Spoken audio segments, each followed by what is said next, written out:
क्या हुआ जब नन्हे मोहम्मद अपने चाचा के घर गए और उनके घर रिस्क की बारिश होने लगी और एक नदी में कैसे रास्ता बन गया, चलिए जानते हैं। दादा हजरत अब्दुल मुत्तलिब के इंतकाल के बाद हमारे प्यारे नबी सल्लल्लाहु अलैहि वसल्लम हजरत अबू तालिब की देखरेख में उनके घर पल बढ़ रहे थे। लेकिन जिस दिन से नन्हे मोहम्मद सल्लल्लाहु अलैहि वसल्लम उस घर में आए, उसी दिन से घर का माहौल ही पलट गया। घर के चारों तरफ फिजा में एक अनोखी सी महक तैरती रहती। जहाँ पहले खाने की किल्लत लगी रहती थी, अब नन्हे मोहम्मद सल्लल्लाहु अलैहि वसल्लम के साथ दस्तरख्वान पर बैठने से उस खाने में इतनी बरकत आ जाती कि सब पेट भरकर खाते। हजरत अबू तालिब का घर जो पहले तंगी में डूबा था, अब रिस्क से भरने लगा। जो जमीन कभी सूखी और बेजान पड़ी थी, अब उस पर हरियाली लहलहाने लगी। अक्सर ये होता कि दूध की मशक आधी भरी होती, लेकिन जब नन्हे मोहम्मद सल्लल्लाहु अलैहि वसल्लम उसमें से बस एक घूंट लेते तो वो मशक लबालब भर जाती। घर के सभी लोग जी भरकर पीते, फिर भी दूध में कोई कमी ना आती। बीवी ने हैरानी से पूछा, ये कैसा अजब नजारा है, ये क्या हो रहा है? हजरत अबू तालिब ने जवाब दिया, ये कोई अचरज नहीं, ये मेरे भतीजे मोहम्मद की बरकत है। जब हजरत अबू तालिब बच्चों को नन्हे मोहम्मद सल्लल्लाहु अलैहि वसल्लम के संग खेलते देखते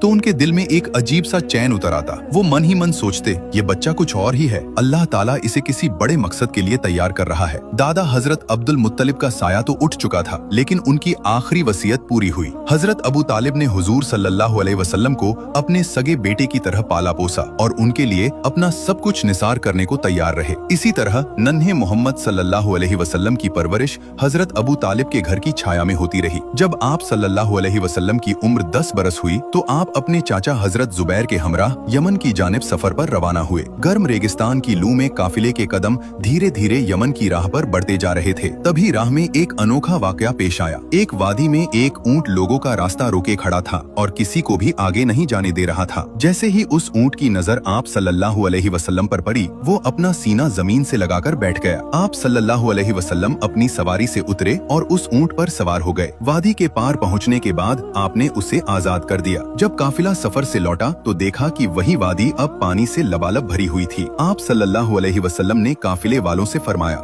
सब मेरे पीछे आ जाओ। जैसे ही आपने उस पानी में पहला कदम रखा, अल्लाह ताला ने अपनी कुदरत का जलवा दिखाया। पानी एक ही लम्हे में दो हिस्सों में बट गया और रास्ता साफ हो गया। आप सल्लल्लाहु अलैहि वसल्लम और तमाम काफिले वाले बड़ी आसानी से वादी पार कर गए। जब काफिला सलामती के साथ मक्का लौटा तो लोगों ने ये पूरा माजरा शहर वालों को सुनाया। सबके मुंह से निकला, इस बच्चे की शान तो बेमिसाल है, सुभान अल्लाह। जो लोग नबी पाक सल्लल्लाहु अलैहि वसल्लम से सच्ची मोहब्बत रखते हैं, दिल से लिखिए, आई लव मोहम्मद सल्लल्लाहु अलैहि वसल्लम। और अगले पार्ट के लिए अभी सब्सक्राइब जरूर करें।